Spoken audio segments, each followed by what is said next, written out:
Hello and welcome. I'm Amritanshu Rai and you're watching Laws in Making on Raj Sabha TV. Today we bring to you the National Medical Commission Bill 2017.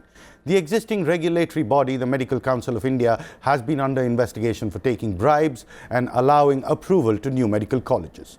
The proposed bill seeks to replace the Medical Council of India with National Medical Commission as the top regulator of medical education.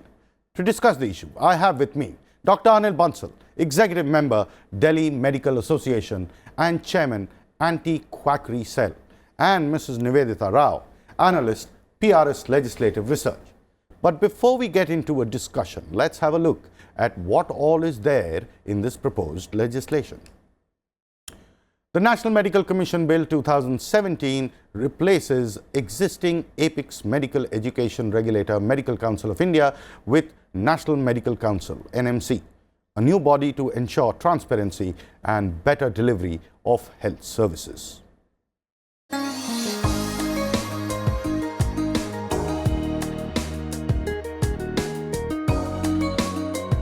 The Medical Council MCI, which is the regulatory body for medical practitioners and medical education, has been under scrutiny since 2010 when reports of corruption came to light in the MCI. MCI is responsible for granting approvals to new medical college, and the allegation was that it was accepting bribe to grant approval to new medical colleges. These allegations were a big dent to the credibility to the institution. This also set the ball rolling or a complete overhaul of the regulatory framework. Medical education is at the core of the access to quality healthcare. The Indian Medical Council Act 1956, which was enacted to provide a solid foundation for the growth of medical education in the early decades, has not kept pace with time. Various bottlenecks have crept into the system with serious detrimental effects on medical education and, by implication, on delivery of quality health services. The concept of this licentiate exam is different. Now we had medical graduates coming out from all kind of colleges across the country. The colleges are good, bad, ugly, all kind.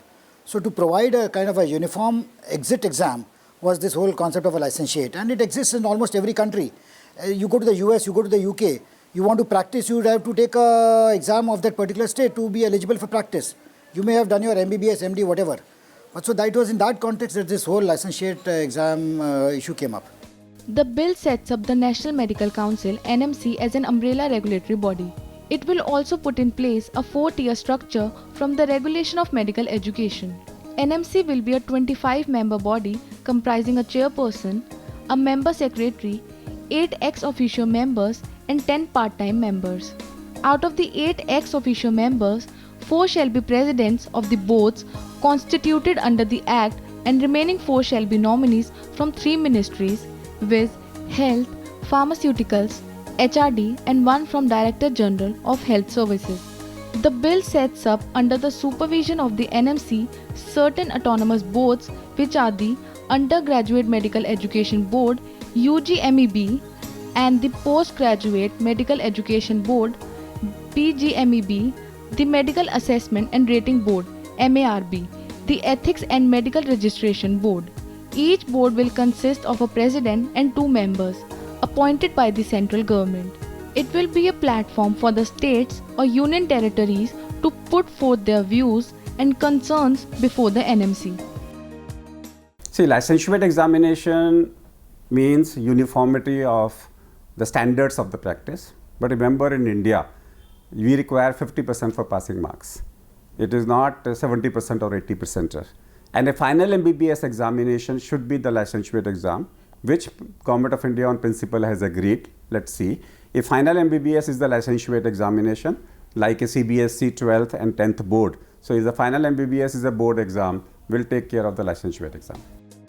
The bill also empowers the centre to set up a medical advisory council as a platform for states to put their concerns and views before the National Medical Commission (NMC). It will be an advisory body to advise the NMC on matters related to standards and discipline in medical education. It will also advise the NMC on measures to enhance the equitable access to medical education. The National Medical Commission Bill 2017 was introduced by the Minister of Health and Family Welfare, Mr. JP Nadda in Lok Sabha on 29th December 2017. The bill seeks to repeal the Indian Medical Council Act 1956 and provide for a medical education system to ensure availability of adequate and high quality medical professionals, adoption of the latest medical research by medical professionals, periodic assessment of medical institutions, and an effective grievance redressal mechanism. With Amritanshu Rai, Nishtha Malhotra. So the National Medical Commission replaces the Medical Council of India, and that's one of the reasons why the doctor fraternity, the medical fraternity, has been resisting this bill. They brought forward several points which the government has already accommodated and agreed to. The cabinet has already made changes, but what else remains? Dr. Bansal, what is the problem with the National Medical Commission that the medical fraternity has? Why can't you accept this new overall umbrella regulatory body which replaces the Medical Council of India? Very true. In a democratic country, the medical council or any professional body should be an autonomous body. They should not be totally governed by the politicians or by the government, because then politicians or the government have a political agenda. For vote bank politics, they can do anything. While a professional body, before doing any drastic changes, they think about the profession. In the same medical bill, as you are saying, the hidden agenda is different. Government is saying very, very good thing that with the National Medical Council, we'll do this thing, this thing, this thing. All these things can be done with the Medical Council of India, with the slight changes, with more strictness. But the hidden agenda, since independence, is that government has not the health budget is very, very less. Government is unable to provide the health services to the common man, and through the back door, they want all the quacks, all the Ayurvedic doctors, homeopathy doctors, by giving them a registration so that they can do practice. They but can give autonomy, Dr. Bansal, does autonomy allow Medical Council of India to really get into cases of corruption? Is that the window that needs to be tackled or not? And if how do you somebody is tackle that? doing a corruption, then you can arrest them, you can punish them. There is no the Medical someone. Council of India president was arrested, and he was after that he was given clean sheet. Where was the corruption? If the corruption is there, why the clean sheet was given? Both the governments are given the clean sheet. If there is a corruption, you take action, stop corruption, but don't destroy the body. The main thing I know, I am in the medical practice for the last 40 years. And I have been the president of the Delhi Medical Association. I have represented Indian Medical Association as well. Every government, whichever government is coming, they have a hidden agenda. Even though the Supreme Court has given a clear-cut order that no cross-pathy can be done. Human Rights Commission in 2010, they conducted a country-wise meeting, and they says in the villages, in the remote areas, more qualified doctors are required instead of half-baked courses or quacks. Even if you see in 1980, when Raj Nayan was the health minister, he was a very popular health minister. He brought out a program of barefoot doctors, which was flopped. Dr. Bansal, I'll just get Nivedita in on this. Nivedita, you have a very strong base of research and legislative aspect. So the National Medical Council, how do you see it as a legislative framework, or the structure that has been created by the government? Where do you see the real problems? And also, given the fact that things that it wants to do, make available medical services to the last man in the line, do you see that as being included? Right. Like we've already touched upon certain issues that the MCI has grappled with over the years, and clearly the NMC tries to address some of those through some sort of a regulatory overhaul. Now, one of the key things in the bill is the composition of the NMC itself. Now, it literally brings down the composition to about a fraction of what it is currently in the MCI. Another important shift in the composition which needs to be highlighted is that it's now mostly through nomination, through a search committee which is headed by the Cabinet Secretary, as opposed to the election mode of things that currently tends to happen with the MCI. Now, the issue with the election mode of things is that many standing committees and experts have highlighted this over the years, that when the elected elect the regulator, so regulated electing the regulator would lead to a conflict of interest of sorts. And this is something that percolates down to the state medical associations as well, if one were to really zoom out and think about it.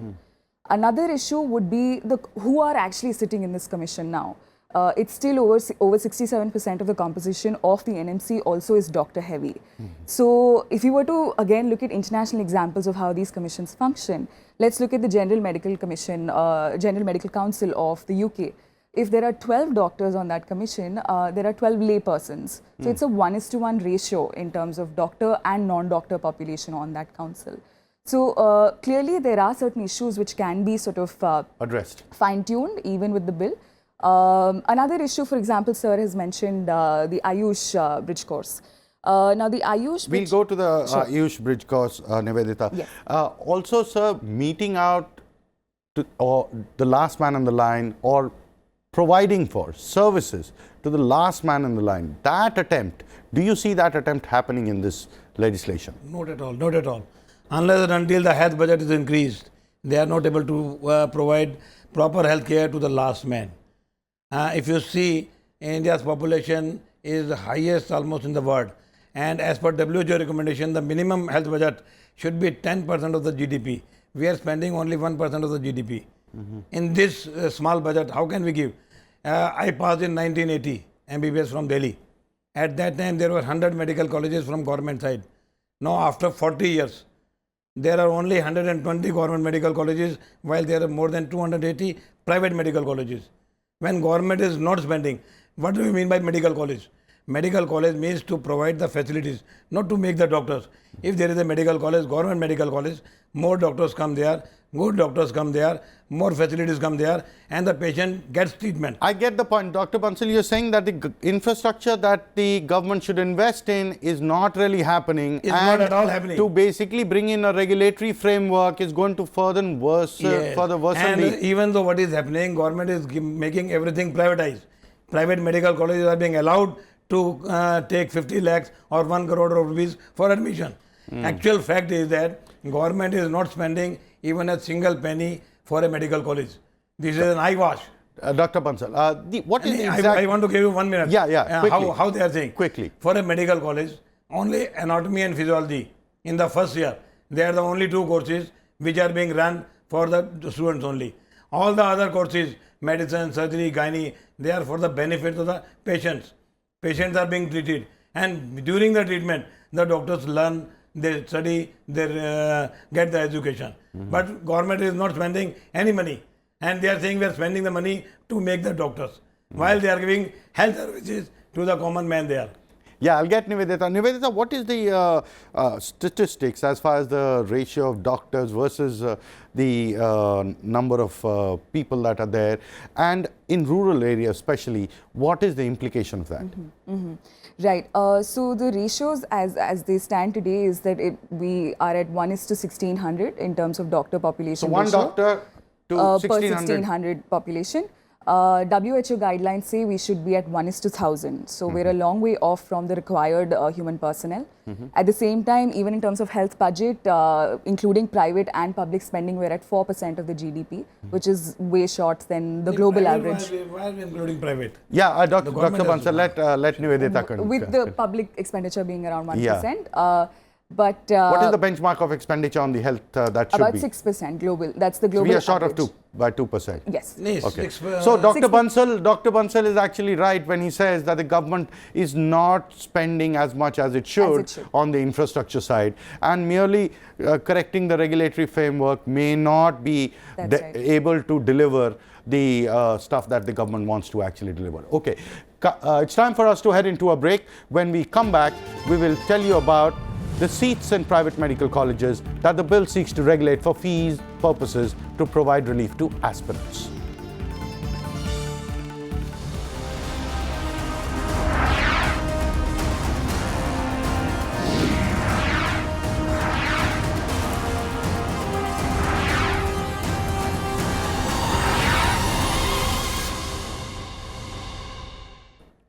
Welcome back. The bill allows practitioners of alternative medicine, homeopathy and Ayurveda to prescribe modern medicine once they complete a bridge course. The bill also blocks 50% of all seats available in the private medical colleges for fee regulations.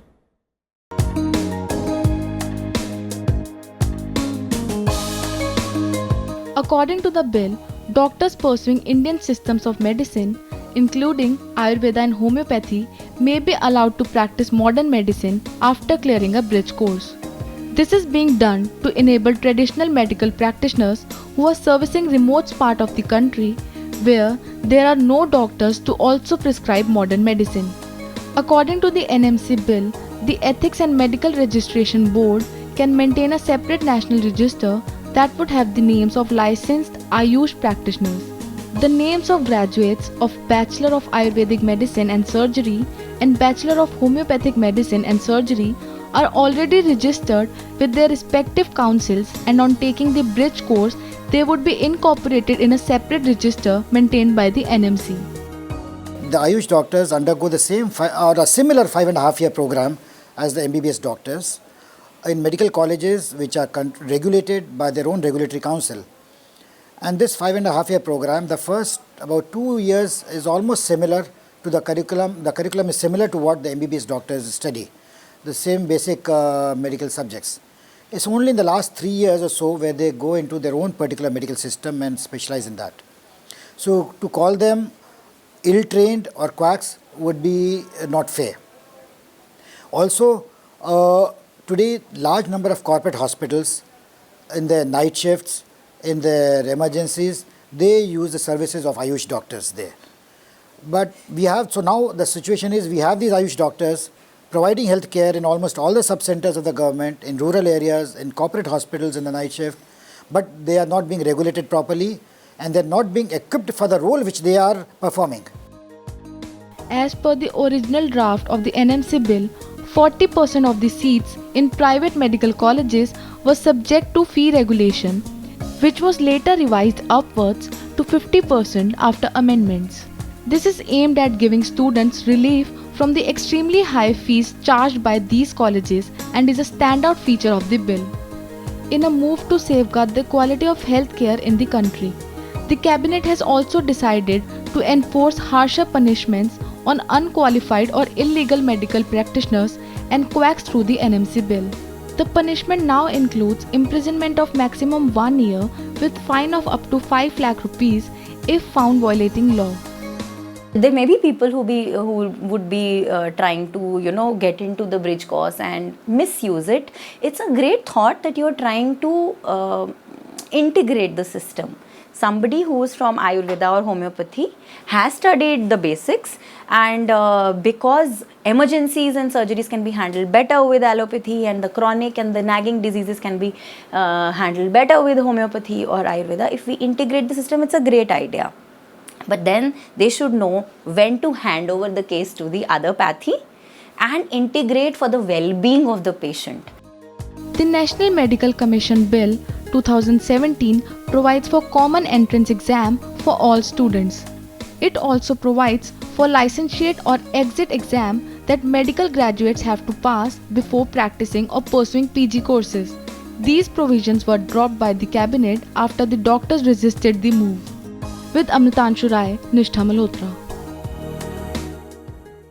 So the government's attempt is to broad base the services and bring it onto one pay, or all the practitioners onto one level, and make it accessible to the last man in the line, especially in the rural areas where no doctor wants to serve or provide services. So that is the attempt of the government, and that is why they want all the alternative medicines to come onto the same page through a bridge course, so that the services can at least be made available to the last man in the line. Nivedita, on the fee regulation part, what is the attempt? Do you see an attempt to make it more affordable for the students, or do you see some other attempt? Right. So there are both sides to this argument, right? One is that for medical education to be more affordable and accessible, you need to control the fees. At the same time, a lot of colleges say that, we need to raise the fees time and again to sort of bring in more quality education. For example, if they want to get in more lab equipment, set up a new course, all of these things require investments. So there are both sides of the argument. However, if you were to look at the provision in the bill that up to 40% of the seats can be regulated for the fees, we need to keep in mind that there's already a system in place. Currently, what happens is that there is a state level committee which is headed by a retired High Court judge who receives proposals from private institutions regarding fee hikes. So the decision that this committee makes whether the hike is possible or not is binding. So there is a system in place right now. But the larger question to ask is that now they're also bringing in deemed universities, where fees will be regulated for deemed universities as well, and private institutions. But again, here, the 40%, how will it interact with the existing reservations that exist at the state level with regard to, say, domicile or other criteria? Quotas. Exactly. How does it interact with existing reservations? At the same time, who will it ultimately go to? So, say 40 out of 100 seats is being regulated, who will these 40 seats go to? Correct. So, that's another second degree question that also needs to be thought So about. there's already a system. Dr. Bansal, the attempt of the government, or there's already a system existing. Now they've gone ahead and legislated and formalized it. And now there is a parliament's stamp is going to be there also. That 50% of the seats, no matter what, the fees will be regulated, and the government and whatever setup is going to really control the fees, regulate the fees for the 50% of the seats. On one hand, you, Dr. Bansal, have been constantly saying that the private sector is being promoted and it's being outsourced and the government needs to control it more, and that is the movement that needs to stop. Government is just withdrawing, should be withdrawing. But at the same time, when a dilemma like this comes before you, medical infrastructure versus fee regulation, do you see a problem with the colleges really being able to survive with the existing regulations? The colleges can survive easily, there is no problem. You see Apollo Hospital, they are earning. If a private medical college is running a hospital, then where is it in loss? Patients are coming, they are paying. For running a medical college, the government has made a wrong notion before the public as well as the private people that you have to spend a lot of money. When you are opening a hospital, 90% of the medical college expenditure is for the hospital. From the hospital they are earning. Why they want to earn from the student? Students are studying from their own side. Only anatomy, physiology, I told you in the first year, these are the only two subjects for which a classroom is required, a teacher is required. For medicine, you don't require teacher. You require physician. Physician who can treat the patient. You require surgeon who can do the surgery. From surgery, from treating the patient, the hospital, the government is saving, they are earning. From there they can spend easily. Apollo Hospital, all the private hospitals in Delhi, they are earning a lot. Got They it. don't require money. We'll touch the bridge course activity. So the government also wants to provide a bridge course so that all the alternative medicines can also practice or prescribe modern medicine. And this is an attempt to I want to just service say one the thing. rural areas. I just want to say one thing. 17 years have passed. Already the laws are there. All the Ayurvedic practitioners throughout Delhi and throughout the country are practicing allopathic medicine. Today also, even after the Supreme Court judgment, this is only a via media to legalize the wrong things which are happening in the country. They will not solve anything. Medical college, medical course is not so simple that within 6 months you can do everything. I have passed my MBBS from Delhi University after spending 6 years. I am not confident of treating everything. Right. I am afraid of treating the serious patients. And I have been the chairman of anti-quackery cell. I have made number of raids. What is happening? Even in Delhi, you are talking about remote areas. I am telling you, the Connaught Place, Karol Bagh, Chandni Chowk, East Delhi, everywhere these people are there. And what are they doing? They are keeping the medicine, all type of antibiotics in their garage. When a anti-quackery team runs, goes there, they say we don't have anything. If you open the drawers, the medicines are there. Law implementing agencies are so weak. Even if whatever you make the rules, they will bring out the loopholes and you will not be able to catch anybody of them. So what Dr. Bansal One more thing I want to say, yeah, important. yeah. It's a practical experience.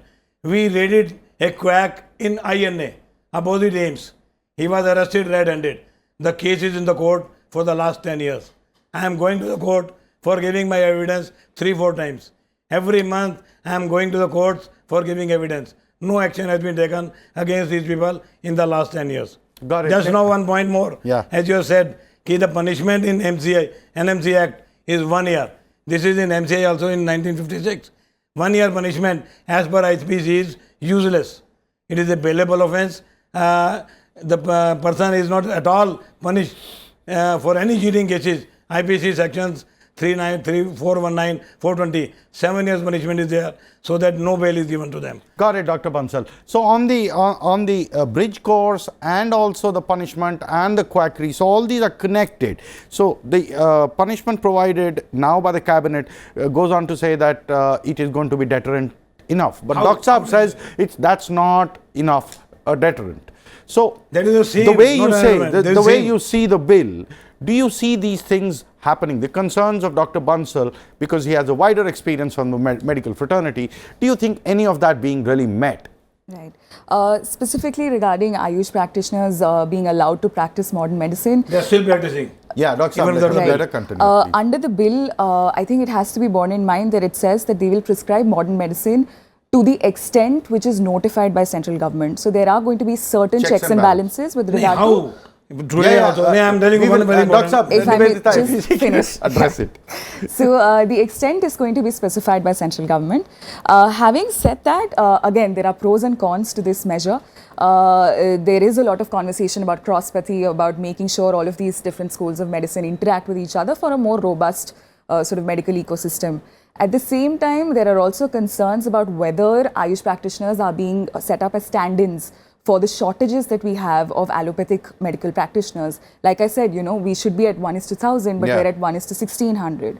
And in fact, recently the Ministry of Health has issued a clarification to say that the Ayush provision in the bill is precisely to meet the shortage of medical personnel. So that clarification also has to be borne in mind. But this also leads to another question, that if Ayush practitioners, without going through a licentiate exam as being provided under the bill, are allowed to practice modern medicine to a certain extent, then what about other kinds of medical personnel that exist? For example, nurses. If you were to look at the example of, say, USA, they have nurse practitioners who are allowed to run diagnostics, prescribe medicines, do all kinds of things that doctors... So the paralegal, you mean? The paralegal personnel, paramedical personnel, paramedical personnel who can do certain functions that are required of doctors. So again, so while we are thinking about a certain subset of practitioners like Ayush, there are also other paramedical personnel who may also qualify for such a qualification. And also quickly, Nivedita, last call of appeal is the government. Yes. Well, you wanted to add something there. Yes. So with regard to misconduct of doctors, we've seen that the first level of appeal is going to be state medical associations and state medical councils under the state laws that currently exist. And if that does not satisfy the doctor, they can escalate the complaint to the ethics board, which is being set up under the bill. And if that also needs to be contested, the last call of appeal, as provided under the bill, seems to be the central government. Now, a lot of questions have been raised about why the central government needs to be the final level of authority or the appellate authority when it comes to issues of perhaps, you know, which require judicial expertise. So in that regard, we recently saw the standing committee giving a recommendation to the tune of setting up a separate medical tribunal, which will only look at issues of misconduct and issues regarding medical negligence. So that is again a qualitative question to think about in terms of regulatory governance, that whether the central government needs to be the last port of authority or whether it needs to be a specialized appellate or judicial body like a medical tribunal. I'll just wrap it up, sir. So the national exit so the exit exams that were there, which was part of the bill, the cabinet has kind of altered it and has now made MBBS as equivalent to the exit exam. That is one.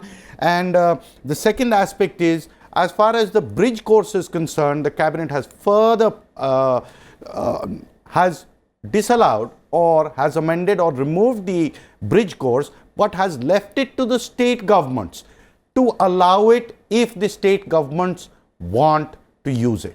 This is a political decision. I get it, sir. I get it, sir. And that's all we have time for, sir. Thank you, sir, and Nivedita, for joining us on this discussion. It's time for us to end the show. You can watch our shows on the RSTV page of YouTube. We'll be back with a new issue and a new episode. Keep watching Rajya Sabha TV.